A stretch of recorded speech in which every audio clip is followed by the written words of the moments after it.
45 movie ನೋಡ್ಕೊಂಡ್ movie super ಆಯ್ತು, ultimate movie. ಈ ವಯಸ್ಸಲ್ಲೂ ಈ ತರ ಶಿವಣ್ಣ ಆಕ್ಟಿಂಗ್ ಮಾಡ್ತಾರೆ ಅಂದ್ರೆ ಅವ್ರ ಪರ್ಫಾರ್ಮೆನ್ಸ್ ಅವ್ರ ಏಜ್ಗೆ ಮೆಚ್ಚಲೇಬೇಕಣ್ಣ ಜನ ಎಲ್ಲರೂ. ಉಪ್ಪಿ ಅವ್ರ ಆಕ್ಟಿಂಗ್ ಎಲ್ಲ ಅಣ್ಣ ಉಪ್ಪಿ ಸರ್ ಉಪ್ಪಿ ಸರ್ ಅವ್ರಿಗೆ ಹೇಳ್ಬೇಕಣ್ಣ, ಶಿವರಾಜ್ ಕುಮಾರ್ ಡೈರೆಕ್ಟರ್ ಉಪ್ಪಿ, ಅವರಿಂದನೇ ಅವ್ರು ಲಾಂಗ್ ಹಿಡಿಯೋದು ಪ್ರತಿಯೊಂದು ಕಲ್ತಿರೋದು ಅವರಿಂದನೇ. ಶಿವಣ್ಣ ಇದ್ರನೆ ಉಪ್ಪಿ ಇದ್ರನೆ ಶಿವಣ್ಣ, ಇವರಿಬ್ರು ಇದ್ರನೆ Karnataka. First of second half ಇಷ್ಟ ಆಗಿದೆ ಅಣ್ಣ ಎರಡು ಅಲ್ಟಿಮೇಟ್ ಅಣ್ಣ. ಫಸ್ಟ್ ಹಾಫ್ ಒಂದ್ ಕಡೆ ಉಪೇಂದ್ರ, ಸೆಕೆಂಡ್ ಹಾಫ್ ಅಲ್ಟಿಮೇಟ್ ಶಿವಣ್ಣಂದು. ಯಾಕೆ ಶಿವಣ್ಣ ಬೇಕಲ್ಲ ಅದ್ರ ಬಗ್ಗೆ ಶಿವಣ್ಣನ ಎಂಟ್ರಿ ಮಾತ್ರ ಅಲ್ಟಿಮೇಟ್. ಆ ಎಂಟ್ರಿ ಕನ್ನಡ ಇಂಡಸ್ಟ್ರಿಯಲ್ಲಿ ಯಾರ ಕೈಲೂ ಮಾಡಕ್ಕಾಗಲ್ಲ, ಯಾರ ಕೈಲೂ ಬರೋದು ಇಲ್ಲ ಅದು. ವಿಎಫ್ಎಕ್ಸ್ ಬಗ್ಗೆ ಬರ್ಬೇಕಂತ ವಿಎಫ್ಎಕ್ಸ್ ಸಿಜಿ ಗ್ರಾಫಿಕ್ಸ್ ಬಗ್ಗೆ ಗ್ರಾಫಿಕ್ಸ್ ಇದನ್ನ ಕನ್ನಡ ಇಂಡಸ್ಟ್ರಿಗೆ ಹೇಳ್ಕೊಡ್ಬೇಕಣ್ಣ. ಇದು ಯಾವ ಬಾಲಿವುಡ್ಗೂ ಇಲ್ಲ ಯಾವ್ದಿಲ್ಲ, ಅದಕ್ಕಿಂತ ಅಲ್ಟಿಮೇಟ್ ಆಗಿ ಗ್ರಾಫಿಕ್ಸ್ ಐತಣ್ಣ ಇದ್ರಲ್ಲಿ. ಕ್ಲೈಮ್ಯಾಕ್ಸ್ ಅಲ್ಲಿ ಈ ರೀತಿ ಇರುತ್ತೆ ಅಂತ ಅಲ್ಲ ಅನ್ನೋದ್ ರೀತಿಯಲ್ಲಿ ಶಿವ ತಾಂಡವಾಡ್ದಂಗೆ ಶಿವರಾಜ್ ಕುಮಾರ್ ಕನ್ನಡ ಇಂಡಸ್ಟ್ರಿಗೆ ತಾಂಡವಾಡ್ಬಿಟ್ರಣ. ಅಷ್ಟು ಹೇಳಕ್ ನಾವು ಇಷ್ಟಪಡ್ತೀವಿ. ಎಲ್ಲರೂ ಹೋಗಿ ಮೂವಿ ನೋಡಿ, ತುಂಬಾ ಸಕ್ಕತ್ತಾಗಿದೆ ಮೂವಿ ಮಾತ್ರ. ತುಂಬಾ ಚೆನ್ನಾಗಿದೆ, ತುಂಬಾ ಚೆನ್ನಾಗಿದೆ. ಯಾಕೆ ಸರ್ ಈ 45 ಸಿನಿಮಾ ನೋಡಕ್ ಬರ್ಬೇಕು? ಡೈರೆಕ್ಷನ್ ಕ ಮಾಸ್ಟರ್, ಆಕ್ಷನ್ ಕ ಲೀಡರ್ ಉಪ್ಪೇಣ ಮತ್ತೆ ಶಿವಣ್ಣ ಒಂದೇ ಸಿನಿಮಾದಲ್ಲಿ ಆಕ್ಟ್ ಮಾಡೋರೆ ನೋಡಕ್ ಬರಲೇಬೇಕು. ಯಾಕಂದ್ರೆ ಅವ್ರಿಬ್ರು ಮಾಡಿರೋಂತ ಸಿನಿಮಾಗಳು ಸಿನಿ ರಂಗದಲ್ಲಿ ಚರಿತ್ರೆ ಬರ್ದಿವೆ ಸರ್. ಸಿನಿಮಾದಲ್ಲಿ ಓಮ್ ಮ್ಯೂಸಿಕ್ ರಿಪೀಟ್ ಆಗುತ್ತೆ ಸರ್, ಇಷ್ಟೇನೆ ರಿಪೀಟ್ ಅಂತ ಹೇಳ್ಬೋದು. ಯಾಕಂತ ಕೇಳಿದ್ರೆ ಇಂಡಸ್ಟ್ರಿಗೆ ಲಾಂಗ್ ತೋರಿಸಿದ್ದು ಶಿವಣ್ಣ, ಅದನ್ನ ಹಿಡಿಸಿದ್ದು ಉಪ್ಪೇಣ. ಅವ್ರ ಡೈರೆಕ್ಷನ್ ಯಾರು ಬ್ರೇಕ್ ಮಾಡಕ್ಕಾಗಲ್ಲ, ಶಿವಣ್ಣ ರೆಕಾರ್ಡ್ ಯಾರು ಕ್ರಾಸ್ ಮಾಡಕ್ಕಾಗಲ್ಲ. ಶಿವಣ್ಣ ಆಲ್ ರೌಂಡರ್ ಆಕ್ಟರ್, ಉಪ್ಪೇಣ ಆಲ್ ಇಂಡಿಯನ್ ಆಕ್ಟರ್ ಸರ್. ಹೆಂಗಿದೆ ಸಿನಿಮಾ ಅಂದ್ರೆ ಇವ್ರ ಜೊತೆಯಲ್ಲಿ ಶಿವನ್ ಪೂಜೆಯಲ್ಲಿ ಕರಡಿ ಬಿಲ್ಡಿಂಗ್ ರಾಜ್ ಶೆಟ್ಟಿ 6 ಜನ ಇಟ್ಟವ್ರೆ ಸರ್. 3 ಒಂದೇ ಸ್ಕೇಲ್ ನೋಡ್ತಾ ಇದ್ರೆ ಬ್ರಹ್ಮ ವಿಷ್ಣು ಮಹೇಶ್ವರ್ ನೋಡ್ತಾ ಇದ್ದೆ ಅಲ್ಟಿಮೇಟ್ ಆಗಿದೆ. ಸಿನಿಮಾದಲ್ಲಿ ಮ್ಯೂಸಿಕ್ ಆಗಿರ್ಬೋದು, ಗ್ರಾಫಿಕ್ಸ್ ಆಗಿರ್ಬೋದು, ಡೈಲಾಗ್ ಆಗಿರ್ಬೋದು, ಆ ಡಿಸೈನಿಂಗ್ ಆಗಿರ್ಬೋದು ಎಲ್ಲ ನೋಡಿದ್ರೆ ಸಖತ್ತಾಗಿದೆ. ಮಸ್ತ್ ಫಿಲ್ಮ್.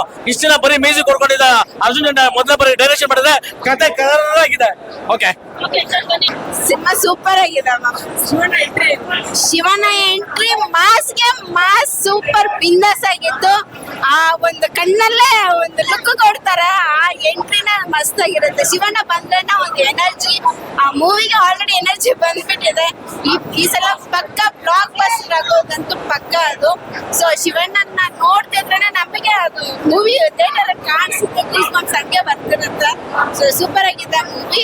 ಎಲ್ಲರೂ ಬಂದು ಸಿನಿಮಾ ನೋಡಿ, ಸೊ ಎಂಜಾಯ್ ಮಾಡಿ. ಈ ಸಲ ಬ್ಲಾಕ್ ಬಸ್ಟರ್ 45 ಮೂವಿ ಖಂಡಿತ ಪಕ್ಕ ಆಗಿರುತ್ತೆ. First of second half interesting ಆಗಿತ್ತು ನೋಡೋದು. ಸೊ ಫಸ್ಟ್ ಹಾಫ್ ಅಂದ್ರೆ ಅದು ಸ್ವಲ್ಪ ನಾರ್ಮಲ್ ಆಗಿತ್ತು, ಬಟ್ ಚೆನ್ನಾಗೇ ಇತ್ತು. ಬಟ್ ಸೆಕೆಂಡ್ ಶಿವಣ್ಣನ ಎಂಟ್ರಿ ಮೇಲೆ ಮಾಸ್ ಲುಕ್ ಅಲ್ಲಿ ಅದು ಚೆನ್ನಾಗಿ ಬಂದಿದೆ. ಔಟ್ ಆಫ್ ಎಷ್ಟು ಕೊಡ್ತಾರೆ? ಔಟ್ ಏನಂತಾರೆ, ರಿಯಲ್ ಆಗಿ ಗಾಡ್ ನಾವ್ ನೋಡ್ದಂಗೆ ಇತ್ತು. ಶಿವಣ್ಣ ನೋಡಿದಾಗ ಕೈ ಮುಗಿಬೇಕು ಅನ್ಸ್ತಾ ಇತ್ತು, ಅಷ್ಟು ಮನ್ಸಲ್ ಫೀಲ್ ಗೂಸ್ ಬಂಪ್ಸ್ ಹಂಗೆ ಬರ್ತಾ ಇತ್ತು ಅದು ನೋಡ್ತಾ ಇರ್ಲಿ ಅಂತ ನಾವು ಶಿವಪ್ಪನಲ್ಲಿ ಕೇಳ್ಕೊತೀವಿ. ದೇವಕ್ಕಿಂತ ಮಾನವ ಅಂತ ನಮ್ಮ ಅಪ್ಪಾಜಿ ಇದ್ರು, ಅದೇ ಶಿವಪ್ಪ ನಿಲ್ಲಿಸಿಬಿಟ್ರು ದೊಡ್ಡ ಮನೆಯಲ್ಲಿ. ಜೈ ಶಿವಪ್ಪ, ಜೈ ಡಾಕ್ಟರ್ ರಾಜಣ್ಣ, ಜೈ ಅಪ್ಪು ಬಾಸ್. ಅಣ್ಣ ಇವತ್ತು ಹೇಳಕ್ಕೆ ಪದಗಳೇ ಸಿಕ್ಕಲ್ಲ ಅಣ್ಣ.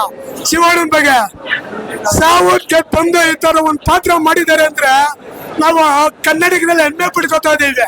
ಏನಕ್ಕೆ ಹೇಳಿ, ಇವಾಗ ಸಾವನ್ಗೆ ಬಂದು ನಮ್ ಶಿವಪ್ಪನ ಪಾತ್ರ ಮಾಡ್ಬಿಟ್ರು. ಇವತ್ತು ಸಾಕ್ಷಾತ್ ಶಿವಣ್ಣ ನೋಡ್ದಂಗ ಆಗ್ತಾ ಇದೆ. ಉಪೇಂದ್ರ ಸರ್ ಆಕ್ಟಿಂಗ್ ಆಗಿದೆ ಸರ್. ಗುರು ಬೇರೆಯವ್ರ ಬಗ್ಗೆ ನಮ್ಮ ಕಮೆಂಟ್ ಬೇಡ, ಬೇರೆಯವ್ರ ಬಗ್ಗೆ ಅವರು ಇವರು ಬೇಡ. ದೊಡ್ಡ ಮನೆ ಬಗ್ಗೆ ನಾವು ಮಾತಾಡ್ತೀವಿ ಅಷ್ಟೇ.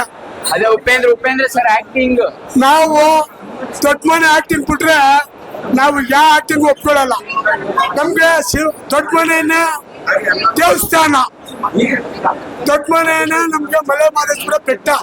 ಸರಿ thank you sir. Okay Guru.